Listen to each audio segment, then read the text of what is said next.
शेतकरी, कष्टकरी आणि माजी सैनिक परिवार ग्रुप मधील सर्व भगिनी बंधूंना माझा नमस्कार। आपल्या देशामध्ये आपल्या देशाचा अविभाज्य भाग काश्मीर या ठिकाणी पहलगाव येथे काल दहशतवाद्यांनी हल्ला केला आणि आपणा सर्वांना कल्पना आहे, आपल्यापैकी बरेचशी मंडळी त्या ठिकाणी सेवेतही होती। मी पण होतो। 15 कोर ओपी सिग्नल रेजिमेंट श्रीनगरमध्ये प्रॉपर 7 वर्ष होतो। आपल्यापैकी सर्व असतालच,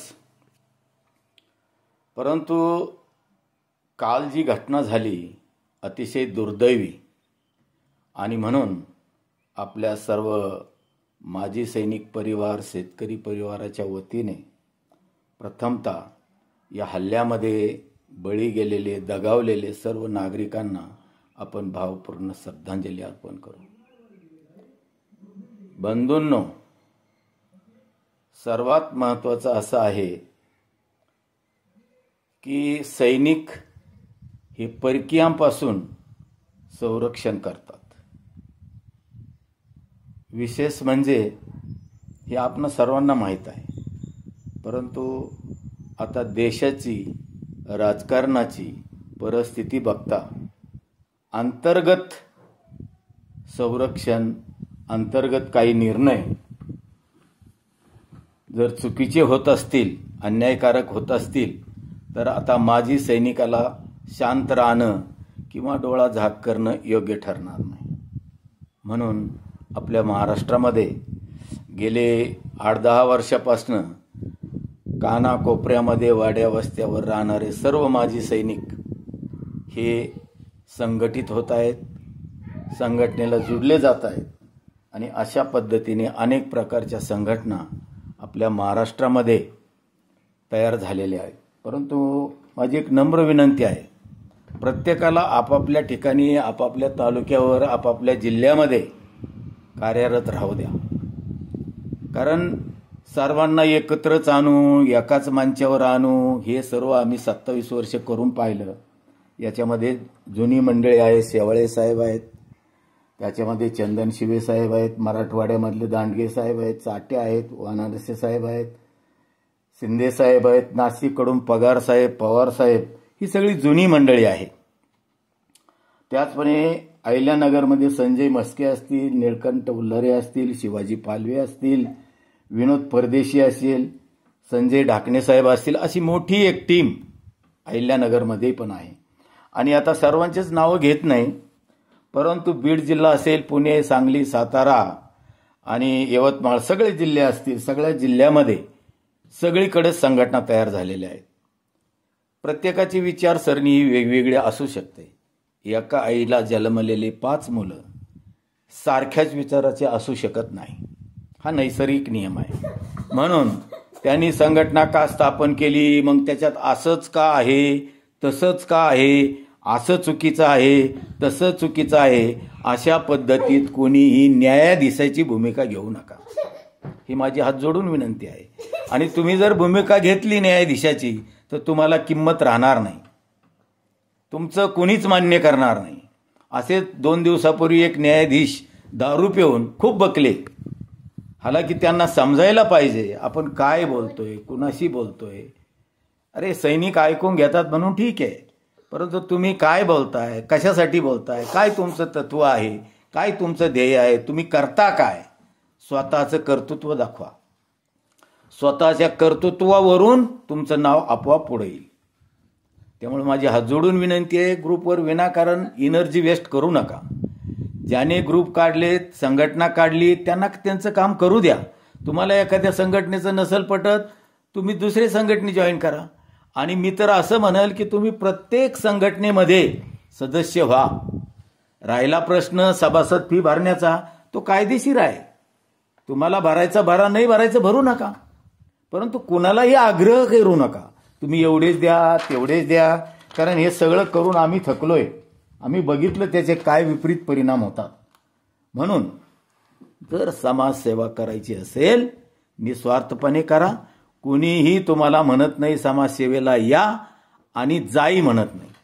परंतु जर ह्या संघटनेची रद्द करतो त्या संघटनेची रद्द करतो, भाई तुम्ही कसं काय रद्द करू शकता?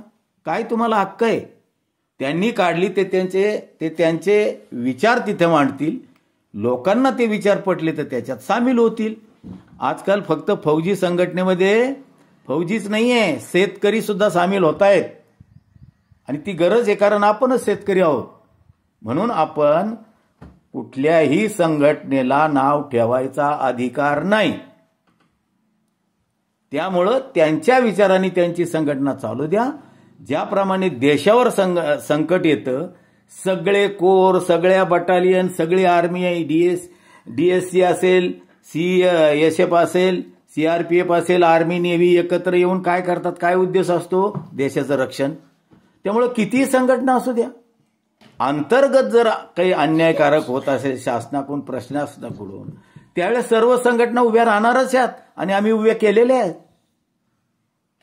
त्यामुळं माझी हात जोडून विनंती आहे, कुणीही कुठल्याही संघटकला, कुठल्याही संघटनेला, कुठल्याही कार्यकर्त्याला, खास करून फौजी कार्यकर्त्याला त्याचं काम करू द्या. 4 माणसं तो जमा करतोय, करू द्या. आणि खास करून आपापल्या मतदारसंघामध्ये तुम्ही तुमचं दाखवा. मतदारसंघामध्ये शेतकरी आकर्षित करा, फौजी आकर्षित करा, कर्तव्य करा, तुमचं नाव पुढे येईल. तुम्हाला लोकनियुक्त सरपंच करतील. विनाकारण एकमेकाला बोलणं, अमर्याद भाषा वापरणं, दारू पिऊन सारा रस्ता माझ्याच बापाचा, अरे कुठे आहेत तुम्ही? त्याच्यामुळं हे पद्धत बंद करा. आजकाल ऑनलाईन सुद्धा गुन्हा दाखल करता येतो आणि कारवाई होती, फक्त पुरावा लागतो. पुरावा असेल तर महाराष्ट्रातल्या मग नाही देशातल्या कुठल्याही कोपऱ्यातून कुठेही गुन्हा दाखल करता येतो. त्यामुळं बोलताना असंविधानिक भाषा, असंविधानिक शब्द, असंविधानिक कृती टाळा. आपण पेन्शन घेतोय, आपण माजी सैनिक आहोत, पेन्शन घेतोय तर आपलं काही कर्तव्य बी आहे. आणि काही करू नका, सकारात्मक करा, सकारात्मक विचार करा. उगाच आपण जास्त शहाणा आहे, काही बोलताय, याला काही अर्थ आहे का? आणि कोण तुमचं ऐकायला इथं बसलंय? कुणाला वेळ आहे? त्यामुळं जे दर्दी आहेत ते मी 27 वर्षापासून पाहतोय, तेच आहेत, तेच ग्रुप चालवतात. आपले वनारसी काय ते त्यांची अख्खी त्यांचं जे आहे ते सरपंच आहेत, अख्खा पॅनलच माझी सैनिकाचा आहे. असं काहीतरी करा. तर त्यामुळे माझी विनंती आहे की विनाकारण आपसामध्ये उणे धुणे करण्यापेक्षा तुमचं कर्तृत्व सिद्ध करा. मी अशोक चौधरी नेवासात मतदारसंघामध्ये आहे. मी घरोघर गेलो पाहिजे, मी काय करू शकतो हे समाजाला सांगितलं पाहिजे. अशोक चौधरी चांगला आहे म्हणण्यात काही अर्थ नाही. स्वतःला कोणी चांगला म्हणेल, जनतेने म्हटलं पाहिजे, मतदारांनी म्हटलं पाहिजे, सैनिकांनी म्हटलं पाहिजे, तुमचं कृत्य कर्तव्य दिसलं पाहिजे. स्वतःला तर कोणी चांगलंच म्हणतो, समाज मांडला पाहिजे. त्यावेळेस तुम्हाला समाजाने ऍक्सेप्ट केलं पाहिजे. हे डोक्यात ठेवा. त्याने ती पार्टी का काढली, हे पार्टी असा करतो, त्याने आम्ही खूप पाहिले कोण काय करते. काही नाव ठेवायची गरज नाही. स्वतः चमका आणि चंद्रासारखे, सूर्यासारखे सर्वांना दिसाल. आणि म्हणून पुन्हा एकदा जी घटना घडली आहे पहलगाव या ठिकाणी, त्याचा आपण जाहीर निषेध व्यक्त करतोय. आणि शक्यतो ज्यांच्या ठिकाणी होईल त्यांनी कॅन्डल मार्च करून निषेध व्यक्त करावा, असे मी सर्वांना विनंती करतो. आपापल्या स्थानिकवर मजबूत व्हा बंधूंनो. हेवे देवे बंद करा. आणि आपण काहीतरी देणं लागतो. आपण पेन्शन घेतो म्हणजे शेतकऱ्याचे, कष्टकऱ्याच्या काहीतरी त्याच्या कमाईमधनं आपण घेतोय, जो टॅक्स भरतात त्याच्यामधनं घेतोय, म्हणून आपलं काहीतरी कर्तव्य बनतं. म्हणून करायचं असेल तर सकारात्मक करा, नकारात्मक करू नका. विनाकारण हेवेदेवे करून तमाशा करण्यात काही अर्थ नाहीये. आम्ही भरपूर पाहिलेलं आहे. त्यामुळं माझी नम्र विनंती आहे. आणि यापुढे जो बी कुणी असा करेल ग्रुपमध्ये आणि प्रूफ सापडला तर त्याच्यावर मात्र कायदेशीर कारवाई 100% आपण करणार आणि नुसती करून गप्प नाही बसणार, त्याच्यावर कारवाई झालीच पाहिजे अशा पद्धतीचाही पाठपुरावा आपण करणार. म्हणून असं काही करू नये कोणीही, ही माझी नम्र विनंती आहे. धन्यवाद.